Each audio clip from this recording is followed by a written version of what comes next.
Our plugin of the week is the Manny Marrouquin EQ.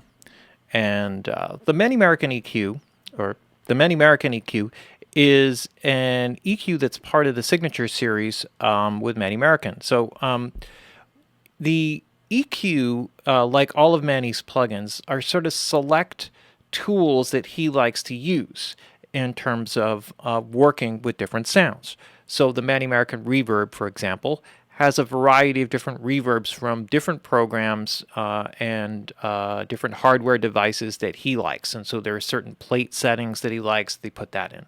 And the same thing with the EQ. So now, many engineers actually do this. And so when I tell you about this, you're going to think this is really sort of a unique thing. And the only thing that keeps you from doing certain things like this is the amount of actual hardware that you have. So what he's done is there are a selection of about 6 different EQs that are used to make up this functional EQ. So what you have is a normal input and output level, as you have on all of the plugins like that. Most EQ plugins will have an input and an output level. High pass filter, low pass filter up on the top, and then 4 bands that go in between. And one of them has a shelf or a peaking filter type, which you can switch in down at the on the top end. Okay.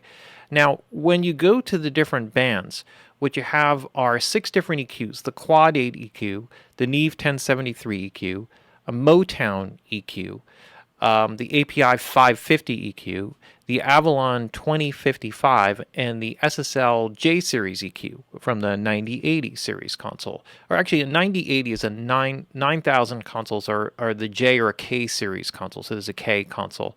And it's the board EQ that comes from that. They did create a rack-mounted version of it, which they released.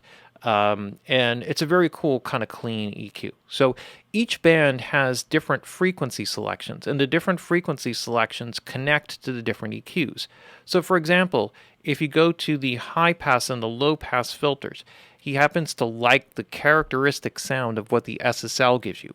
One of my favorites actually for those types of filters is a Pultec filter, which is really, really cool. That you don't see a whole lot of them in it. I can't remember seeing an emulation of it. I'm sure this one out there, but that Pultec EQ, the filters are just crazy on that. It's a passive EQ, really, really cool.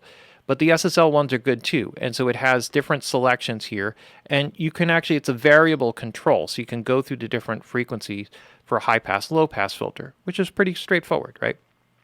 When you go to the first band, it's a mix of 2 different things, the Quad 8 and the 1073. So as you select different frequencies, you're going to get the different characteristics of those 2 basic types of EQs. So if you're boosting or attenuating frequencies, sometimes it's like when you're using certain vintage EQs, you'll find that like on a Pultec EQ, for example, if you boost like 100 cycles with a little bit of cut on that low end, it has like a certain characteristic sound in terms of the shape of the actual curve of the filter that gives it a characteristic which is really cool, that happens to work really well with certain types of instruments. So someone might go in that wants that character, and they would set just that 100 cycles and that boost on that one type of EQ, and that would be primarily what they would use that EQ for, and they might do some of the rest of the EQ using a different type of EQ, or the board EQ, because that might be more effective for what they're looking for, right? So you could have a series of 3 different EQs, vintage EQs, using the top end from a Neve, using the low end from a Pultec, and using the mid-range from some other EQ, and mix those different characteristics. And what's cool about those filter types, that's kind of one of the things I also like about the HEQ, because it does a very similar type of thing where it gives you the different filter types, and you can actually see what they do. Sometimes it sort of gets in your way because the sound, and then you see what it actually is, what the filter looks like, and you think, wait a minute, that's not what I want to do. So, and this is kind of cool. So that is the first band, and the second band is a mix of the Quad 8 and the Motown EQ. And the Motown was an EQ that was designed, I think it only really existed in Motown's studios. And so that's where that comes from. And I'm not sure, I've never worked on one, so I can't really describe what that's talked about. Band 3 is a combination of the 1073 Neve, the Motown, and the API 550. Now, the API 550 is really kind of cool because it actually has what it does with the unique shape about the API is that as you boost more, the bandwidth or the bell curve actually narrows the more that you boost. And that's part of what gives it that really focused, kind of punchy sound, which is really, really clear. Whereas it's typical that most EQs, the more you boost, the wider the bell curve gets, and it covers a wider spectrum of frequencies. And that's what gives the API its really unique kind of character. And then on the top end, it's all Avalon, right? So Avalon 2055 is like a Class A sort of mastering quality EQ, and with tubes and I believe transformers built into it. And I've worked with them, and they're really, really beautiful sounding, very hi-fi, beautiful, warm and rich sounding. And that's what he likes to use for the top end. So here, if we were just taking a look here at what we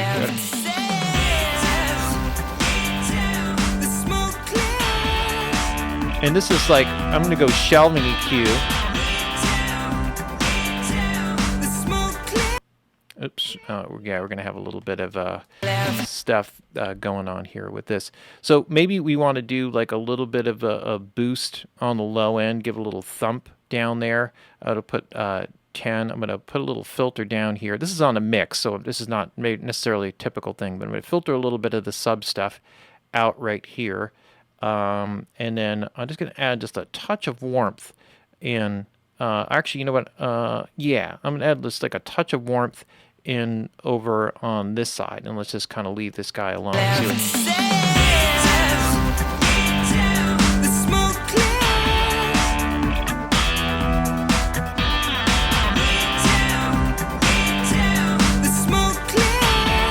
And then I'm going to give it just like a little bit of, this is sort of an odd thing. I don't normally boost like around 800, but I feel like it needs a little bit of that.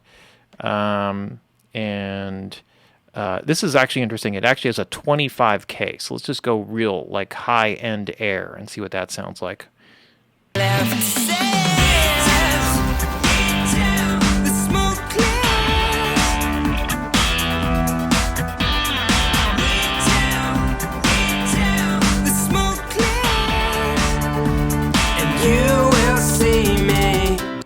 So it has like a really kind of really cool vintage kind of character. In each frequency that you select will have like an interesting kind of sound that he really likes. So when you boost at a particular like mid-range frequency that you might normally not boost at, it gives you the warmth and character without the boxiness, if that's the case, which is kind of cool. And across the whole mix, maybe it's not quite as easy to hear. Maybe I'll just kind of start from a simpler section here from the beginning. I found your picture just the other day. I went back to the place. I walk around singing all the songs that we sing. It has a really, really, rich, natural, open kind of character. When you put it in, it adds depth to the sound. So you really hear the analogness and the quality of the sampling stuff that in terms of the emulation that Waves did for it. But anyway, very powerful, very, very cool EQ. Little bit of a processor hog, but not too bad. Not as bad as the Manny Marrouquin in terms of reverb. Manny Marrouquin reverb in terms of being a processor hog. But really, really cool plugin that you can go to that gives a lot of cool characteristics for a sound. Sometimes I have a tendency to be a little bit more focused, like I know I want a particular vintage plugin. This is kind of a cool one if you're just not really sure, you're in between, you want something really high quality, say like on a vocal or an acoustic guitar that is going to be very musical sounding, then this is definitely a go-to plugin.